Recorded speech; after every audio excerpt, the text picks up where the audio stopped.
டே 57க்கான இரண்டாவது promo release பண்ணிட்டாங்கங்க. அதாவது என்னன்னா, ரஞ்சித் வந்து இப்போ கோவா கேங்கனுடைய மேனேஜராக செயல்பட்டு இருக்காரா. கோவா கேங்கில் ஒரு 4 பேர் இருப்பாங்க. ஒருத்தர் கேப்டன் ஆகிட்டாரு. அதனால அந்த இடத்துல ரஞ்சித் அண்ணன் வந்து சம்பவம் பண்ணிட்டு இருக்கார் போல இருக்கு.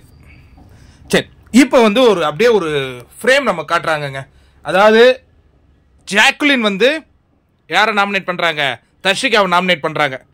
அதே மாதிரி தர்ஷிகாவும் போய் ஜாக்குலினை நாமினேட் பண்ணுறாங்க போல இருக்கு. நாமினேட் பண்ணும்போது எனக்கு ஒரு சந்தேகம் இப்போ வந்து போச்சு. நாமினேட் பண்ணும்போது என்ன பண்ணுவாங்க? நாமினேட் பண்ணும்போது ஏதாவது ஒரு ரீசன் சொல்லி இவங்களை இந்த வீட்டிலேருந்து நான் வெளியேற்றுறேன், விரும்புகிறேன் அப்படின்னு சொல்லி நாமினேட் பண்ணுவாங்க. அதுக்கப்புறம் மக்கள் டிசைட் பண்ணுவாங்க இவங்க இந்த வீட்டில் இருக்கலாமா வேண்டாமாங்கிறது. இதுதானே காலங்காலமாக நடந்துகிட்டு இருந்த ஒரு சம்பிரதாயம், இதான நிகழ்வு. இன்னொன்று, நாமினேஷன் பண்ணு சொல்லும் பொழுது இவங்க ரொம்ப தங்கமானவங்க, இவங்க ரொம்ப அன்பின் சொருவி, அதனால இவங்க இந்த வீட்டை விட்டு போயிடணும் யாருமே நாமினேட் பண்ண மாட்டாங்களே. இவர் மேனிப்புலேட் பண்றாரு, இவர் பின்னாடி விளையாடுறாரு, இவர் வந்து என்ன பண்றாரு, குரூப்பா சேர்ந்து விளையாடுறாரு, இப்படிதானப்பா நாமினேட் சொல்லுவாங்க. பவி அப்படிதான் பவி சொல்லுவாங்க. என்ன உனக்கு சந்தேகம் ஆயிப்போச்சு? பவி என்ன சொல்றாங்கன்னா, எனக்கு நாமினேட் பண்றது என்ன பிரச்சனை கிடையாது, ஆனா அதுக்கு ஒரு ரீசன் சொல்றாங்களே அது ரொம்ப பேடா இருக்கு. அது என்னன்னா, வெளியில அவங்கள 4 பேர் சப்போர்ட் பண்றாங்களே, இது வந்து சௌந்தர்யாவை வந்து சொல்றாங்க, பவித்ரா அப்படிங்கிறது அந்த க்ளோஸ்அப்ல இருந்து நம்மளால தெரிஞ்சுக்க முடியுது.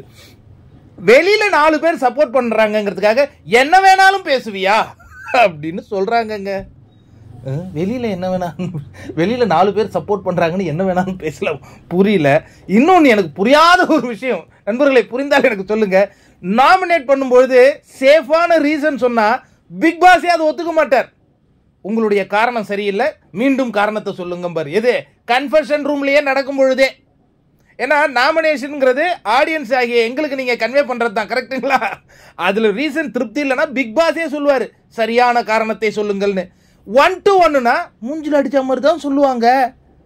பவித்ரா நீங்க ரொம்ப நல்லவங்க, நீங்க உங்களை மாதிரி நல்லவங்களோட நாங்க இருக்கிறது கஷ்டமா இருக்கு, அதனால நீங்க போயிடுங்க, அப்படி சொல்ல மாட்டாங்களப்பா. அப்படி சொல்ல மாட்டாங்களே. என்ன பவித்ராவுக்கு கேமே புரிய மாட்டேங்குது. நேத்து அந்த பொம்மை டாஸ்க்ல சேதனம் கேட்டாரு, அந்த பொண்ணு ஒரே கன்ஃபியூஸ் ஆச்சு, நாமினேஷன்லையும் கன்ஃபியூஸ் ஆகுது. தர்ஷிகா வந்து அவங்க சொல்ற காரணம் எல்லாம் நம்ம ஆயிட முடியுமா? நல்லா இருக்குடா, இது நல்லா இருக்கு.